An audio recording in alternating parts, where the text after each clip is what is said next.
We've had a wave of awesome JRPGs this year, from turn-based to action, and a little in between, from heart-wrenching stories to cozy and relaxing ones. Let's just say, we've been given an absolute treat.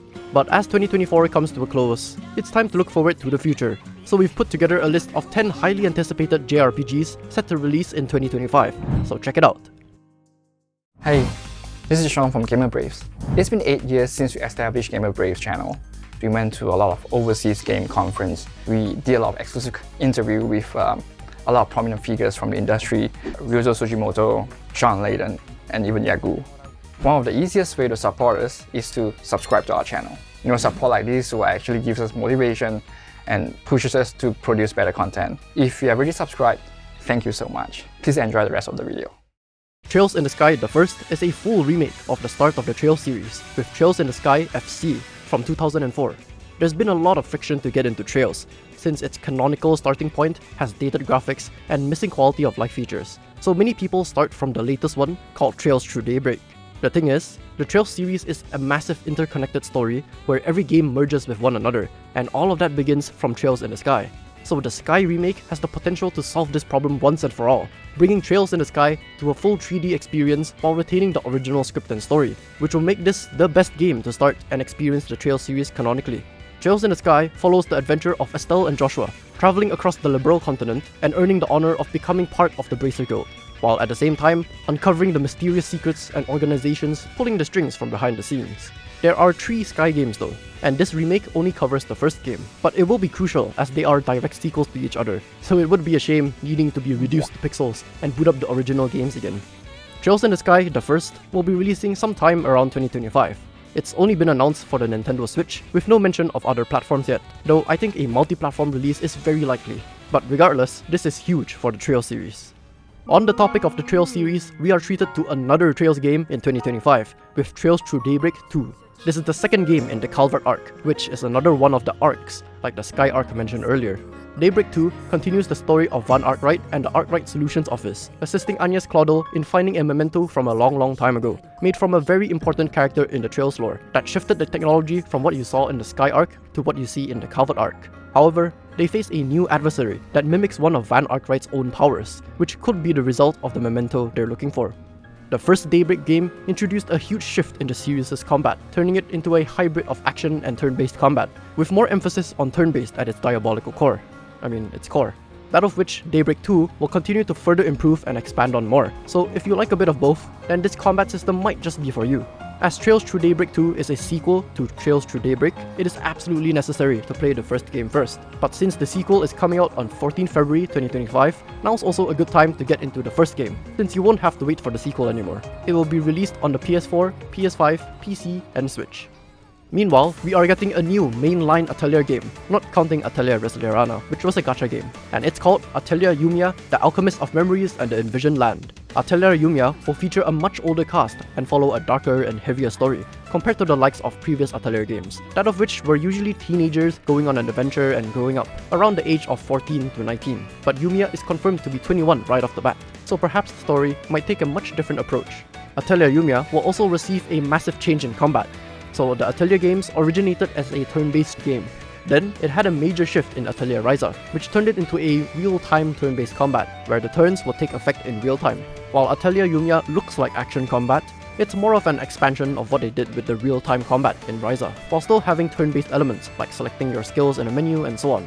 The combat looks way more exciting now, and it will be really interesting to see how it works. You will also be able to build your own base in Yumia, down to the structure of the walls, the roof, and all the little pieces of furniture inside, which is way more detailed than what we saw in previous games, which only consisted of 3 to 4 customization presets. So combined with the even more stunning graphics, I think Atelier Yumia might be the best looking Atelier game right now. Atelier Yumia will be releasing on 21st March 2025 on PS4, PS5, Xbox Series X and S, PC, and Switch. What's surprising is another Atelier game being released in the same year. Atelier Resleriana, the Red Alchemist and the White Guardian is the next mainline Atelier game right after Atelier Yumia. Now this game is not to be confused with Atelier Resleriana, Forgotten Alchemy and the Polar Knight Liberator, which was the gacha game. While it's not the same as the gacha game, it is said to share the same universe. We will be getting new protagonists, though it's unknown whether we'll get to see the same characters from the gacha game, like Resna and Izana. Right now, we have very little information on the game, except the key art of 2 new characters and a teaser, so we'll just have to wait for more announcements. Regardless, having 2 mainline Atelier games back to back in 2025 is going to be quite the treat for Atelier fans. The new Atelier Resna game will be released somewhere around 2025 on PS4, PS5, PC, and Switch. Monster Hunter Wilds is the new mainline Monster Hunter game that returns to the DNA of Monster Hunter Worlds, unlike the more arcadey approach with Monster Hunter Rise. Wilds will introduce a bunch of new changes, like for one, your hunter will actually speak now. Thank you, sir. And your Palico speaks like a human? This is gonna be great! Now, in terms of weapons, all 14 weapons seen in Monster Hunter World will be making a comeback to Monster Hunter Wilds, though we've yet to see any new weapons revealed yet. There are a bunch of changes to every weapon's movesets, though they'll mostly be playing the same. Some weapons like the Insect Glaive, Switch Axe, Lance, and Sword and Shield are getting a major rework as well. Meanwhile, all weapons will be treated to new mechanics, one of which is called the Focus Mode, which is like a revamped version of the Tenderize and Wound system. Now, you can aim your attacks at certain wounds, dealing more damage and potentially breaking the part. Additionally, some weapons have something called offset attacks, or parry attacks, which can knock out an attacking monster. Well, what is there to say? It's a good old Monster Hunter game, alright? And it will be releasing on 28 February 2025 on the PS5, Xbox Series X and S, and PC. The classic JRPG series Suikoden will have its first 2 games, Suikoden 1 and 2, given a huge modern treatment like we've seen with many other remasters and remakes recently. It features a bunch of graphical improvements, remastered audio work, plenty of quality of life features, and some redrawn sprites as well. While it does look similar to a HD 2D remake, it's called a HD Remaster, since Square Enix coined that term already, and this one is by Konami.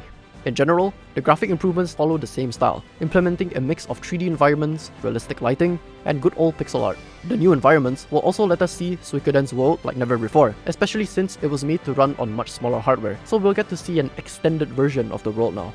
Suikoden 1 and 2 HD Remaster will be releasing on 6 March 2025 on the PS4, PS5, Xbox Series X and S, PC, and Switch.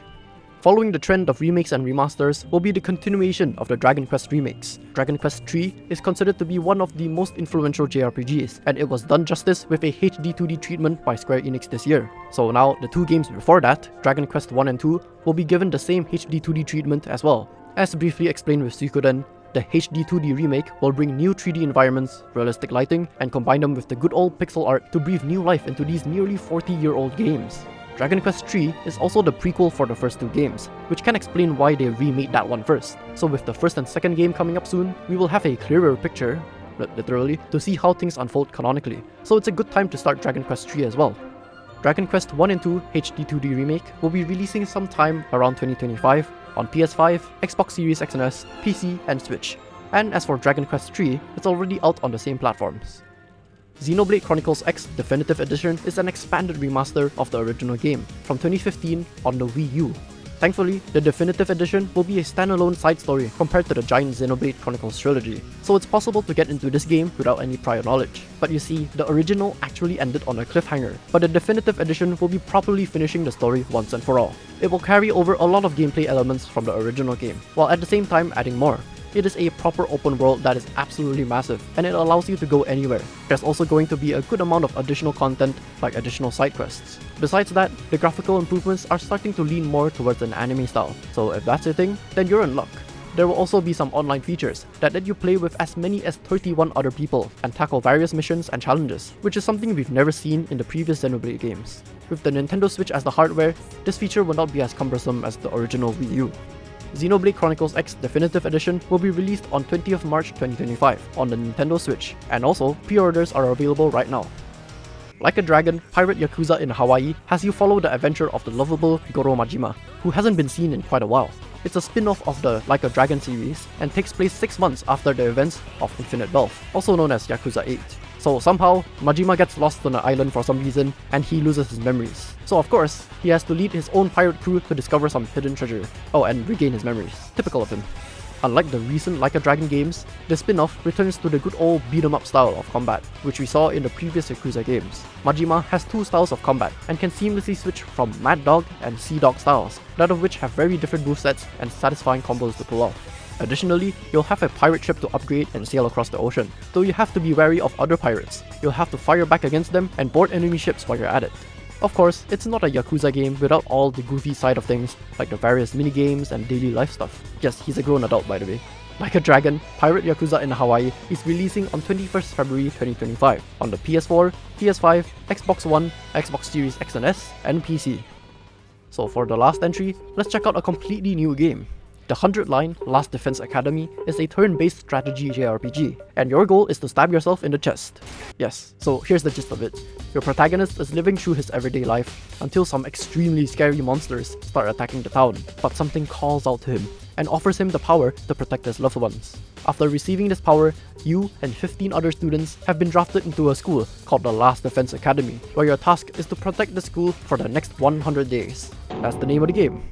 As mentioned, this is a turn-based strategy JRPG, where your characters and waves of enemies battle it out on a square grid and use their various abilities. So as with other strategy games, planning and positioning is very important. Outside of the combat, the game focuses on the story of your daily life in the Last Defense Academy, as well as uncovering the mystery behind these monster attacks and this otherworldly school as well. But as you can expect from the setting, this will not be a cozy story. This game is made in collaboration with Kazutaka Kodaka, the creator of Danganronpa and Raincoat, combined with the works of Kotaro Uchikoshi, the creator of the Zero Escape series. And well, those familiar with their works might recognize the art style as well, but while it embodies the spirit of Danganronpa, it will be unrelated to it. The 100-line Last Defense Academy is releasing on 24th April 2025 on PC and Nintendo Switch, so the release of other consoles is currently unknown. And with that wraps up our top 10 upcoming JRPGs that are going to be released in 2025. And it's looking to be another great year for JRPGs. Are you looking forward to any of them? Or are there any that aren't on this list? Let us know in the comments, and don't forget to subscribe for more future videos just like this one.